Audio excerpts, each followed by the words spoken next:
What's up everyone, my name is Cam, I am a certified dog nutritionist, founder of the Dog Nutritionist, and this is my dog food review of Guru Pet Food, the cold pressed dog food brand.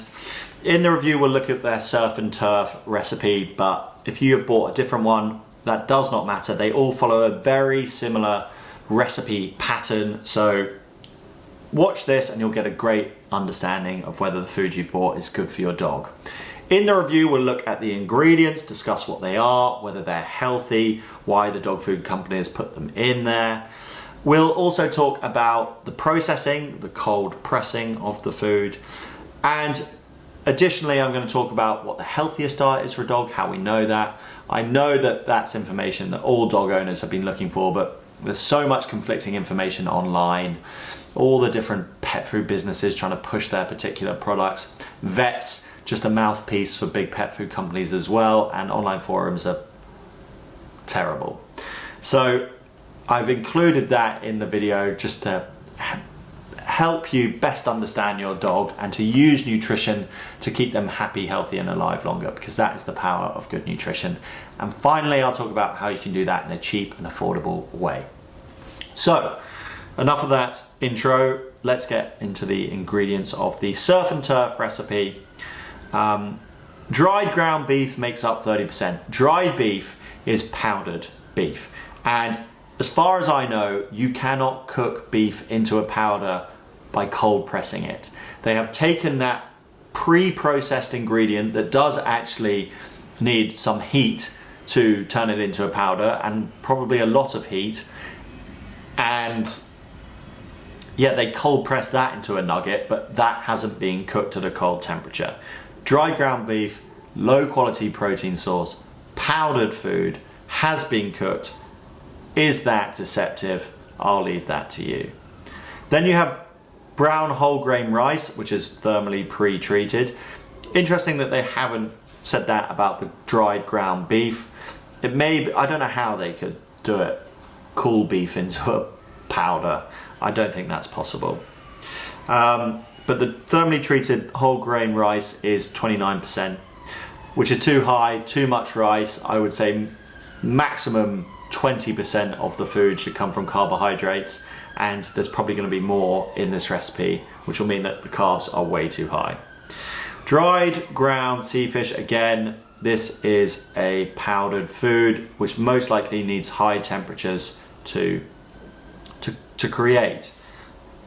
Maybe, I'm not 100% sure on that, but I'm pretty sure that these dried meats have been pre-treated with heat, thermally pre-treated. Then you have sweet potatoes, 7%, dried poultry liver, maize germs, mixed vegetables, gelatin powder, dried fruits. So much dried food in here. This is going to be so hard for your dog to properly break down and digest. The density of this food is going to be ridiculous. Just adding up their analytical constituents, 36%, 40, yeah, so around 40 to 42% of the food is coming from carbohydrates. That's way too high. What do I think of Guru cold pressed food? I know that this food is not healthy for your dog, and I've had dogs come to me that have developed gastrointestinal issues because they've been eating this food for a long period of time.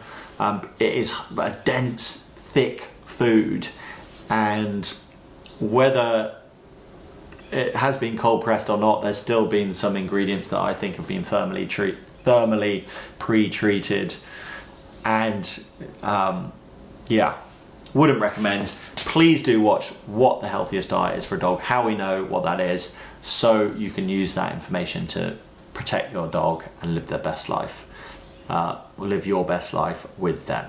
I'm going to give you the simple and quickest version of how we know what the healthiest diet for a dog is. And without being condescending, to understand this part, you really need to understand what a dog is. And what a dog is how a wolf has evolved into the dog. It is the difference between the two that determines what a dog is. The wolf is the ancestor species of the dog. We domesticated the wolf, and the adaptations to the wolf, the changes that were made, determine what a dog is. From a biological standpoint, dogs have changed their ability to digest non-meats and sociability. Those are the two genetic differences between dogs and wolves. The two main, glaringly obvious genetic differences. The sociability part comes from us breeding the wolves that didn't shred our kids to pieces. The second part, the ability to digest non-meats, this is the most important part of what they should be eating, of course. Different dog breeds have developed different abilities to digest non-meats, and this is due to their exposure to non-meat diets, depending on the geography of where they came from. So the Saluki, for example, that was originated in the Middle East, they are an ancient dog breed, 9,000 years old, and they've had the most amount of time and exposure to non-meats, to more starch-rich diets, which means they have more of the AMEB2 gene, a gene that allows for the pancreas to produce amylase to digest non-meats. What do wolves eat? A range of meats, raw bone or a calcium source, some grasses, and maybe some berries. We still need to follow that pattern of a range of fresh foods, maybe 3 different types of meats that they get rotated around the year. You can do more than that. You need some organ, because that's like the multivitamin. The meat being the protein, they get fat from, they get energy from the fat. And then you have the raw bone. Dogs have a higher calcium requirement than other animals because they've evolved from this lineage of bone crunching carnivores. It wasn't just the wolf, their predecessor, that ate bones. It was literally like 4 species that came before the wolf. There's 50 million years of evidence of these bone crunching carnivores, and you can still see that evidence in your dog's mouth. Quite literally, those razor sharp molars are for crunching teeth.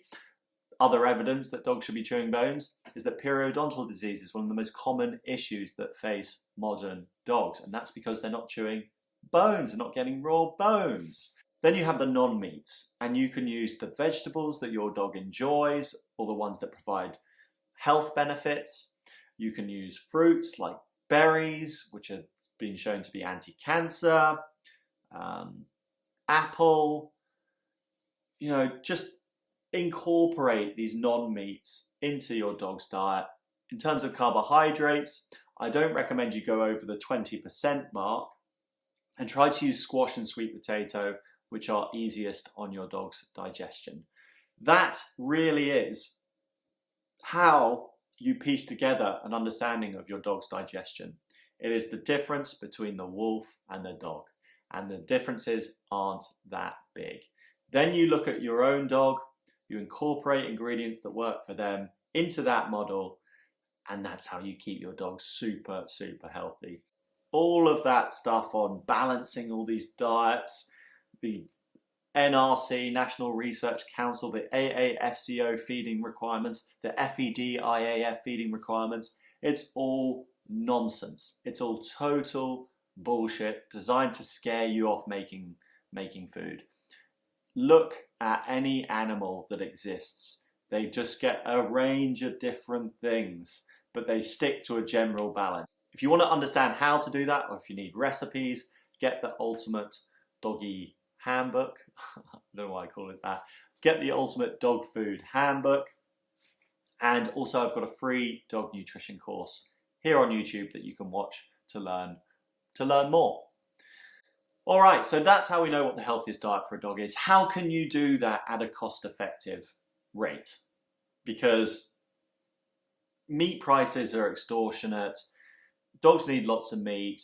They need some variety. How can you do this when you wouldn't feed yourself a diet that high in meat, and you wouldn't spend that much money on your own diet? Well, you can source cheap meat online. I buy venison from a venison wholesaler. I buy the offcuts, which are the bit that the butcher, it's like, I found that butchers are pretty lazy. They're not like razor sharp with trimming the fat off of the deer.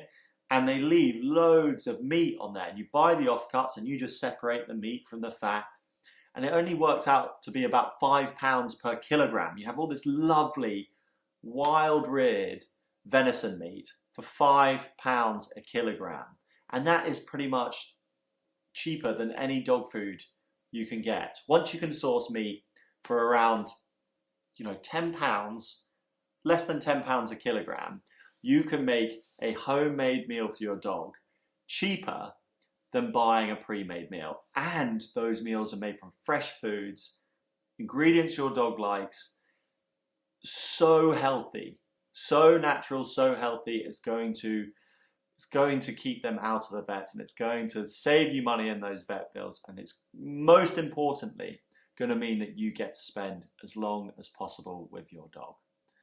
So we know what a healthy diet is. It is possible to do in a cost-effective manner if you do the research into meats, sourcing good quality cheap meats, and if you have the recipes, which you can find in the Ultimate Dog Food Handbook. I hope you've enjoyed watching this video, and if you have, I've got loads more on my channel. Please do watch them and share them with your friends if you think that they need some dog nutrition advice, because everyone does. Everybody does.